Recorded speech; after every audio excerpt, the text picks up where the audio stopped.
Live from Fargo and serving you on TV, online, and on the go. This is Valley News Live at 4. Here's a look at today's top 4 at 4. A Fargo man is in jail after a search of his home turned up large amounts of LSD and marijuana concentrates. Jacob Wyszynski was arrested for possession with attempt to manufacture, possession of marijuana wax, and possession of marijuana. These are all felonies.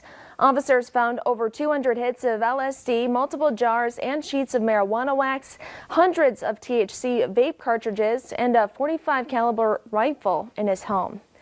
And Dilworth police are still looking for a man involved in a shooting this morning. Chief Ty Sharp says officers were called to the 200 block of 5th Street South Northwest at around 7:30 for shots fired.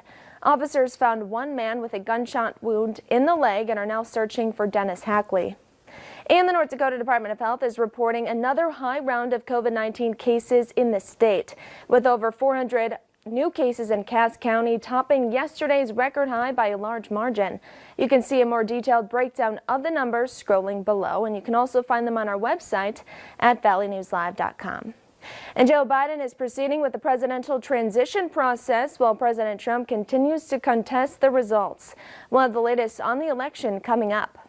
That wraps up today's top 4 at 4. Now let's get a first look at our weather with Chief Meteorologist Hutch Johnson. Hey Hutch, welcome back. Thank you so much, Callie. Temperatures are on the cool side as we head into your Thursday evening. And in fact, up north, it's already getting mighty chilly.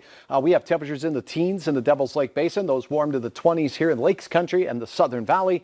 230 near the South Dakota border. And we do have clouds. So we have cold and we have clouds. And the clouds are decreasing. It looks like a very chilly night in Fargo. We'll have clear skies as we look in on the Dakota Magic Casino down there at the South Dakota border. Just a few clouds and for the most part clear. In Fargo, we'll dip down into the teens by bedtime tonight, mid-teens, so chilly. Grab that jacket. It'll be a little wind chilly as well as that wind settles down. It'll be even colder up north where we will have lower teens already by bedtime tonight. How low will we go? I think single digits for some. I'll have details on what you can expect in your backyard first thing in the morning. We'll also talk about some milder weather in the forecast as well. Callie? All right, thanks so much, Hutch. And we're learning more today about what happened at a South Fargo apartment fire yesterday. Court documents say officers were called to the 1300 block of 32nd Street South just after noon. They were responding to a woman who broke into an apartment through a window. When officers got there, they noticed smoke coming through that broken window. Police later located Naimel Catchlick in the building's laundry room, where she plunged the sink and flooded the floor. It took 5 officers to control her, and she was kicking and spitting at them. She'll be in court tomorrow. And a man involved in a Moorhead shooting back in April has been sentenced to 7 years in prison. Police responded to the shooting at the 1300 block of 19th Street South on April 22nd. The victim and suspect both had fled the scene. They found the victim unharmed and arrested the shooter, Stephen Ward.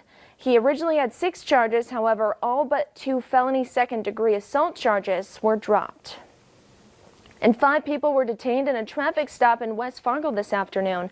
North Dakota Highway Patrol says they made a traffic stop just after 12:30. They say the officer who stopped them smelled marijuana when they approached the vehicle. He called for backup from neighboring agencies since there were 5 people in the car. Authorities say a small amount of marijuana was found in the car, but no one has been arrested. And the Minnesota State Patrol has released the names of 2 people killed in a head-on crash in Clay County. Officials say it was 45-year-old Nathan Thompson of Ada and 49-year-old Tamara Green of Hallstad.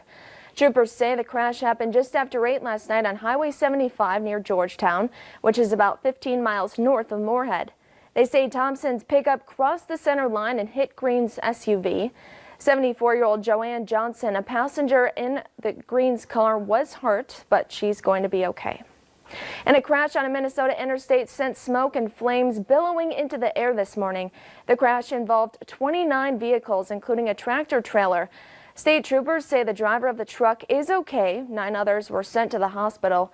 I-94 had to be shut down in both directions as crews worked to put out the flames. First responders believe the crash may have been caused by icy road conditions. The area was under a snow squall warning at the time of the crash, meaning motorists may have went through whiteout conditions.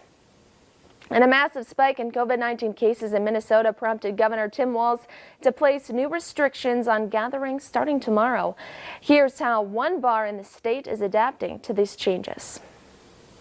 Governor Tim Walz said Tuesday that the outlook of coronavirus cases is not looking good. Most of the projections show the spike that's happening here is going to be catastrophic throughout the upper Midwest and a large portion of the country. Gatherings involving younger people are not helping. Some of our biggest spread is coming from asymptomatic spread, especially amongst 18 to 35-year-olds. And because of that, all bars and restaurants have to pay the consequences. It's going to hurt the bar owners, the small businesses, and the people that work there. Every sale counts, every opportunity counts. New restrictions in Minnesota will not allow bars to do dine-in services between 10 p.m. to 4 a.m.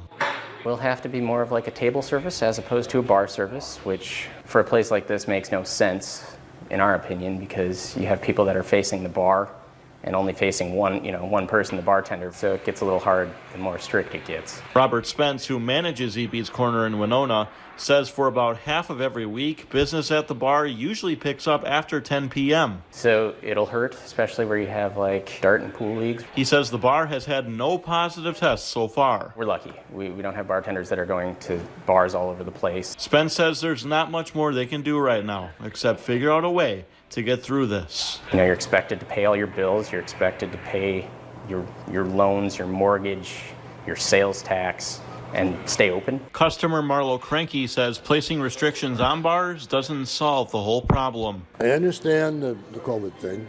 Okay, let's say we close this bar, down the street, this bar at 10 o'clock at night. They're going to go home, they're going to do a house party. Is that going to slow the virus down? No. In Winona, this is Tyler Jobe, News 8 Now.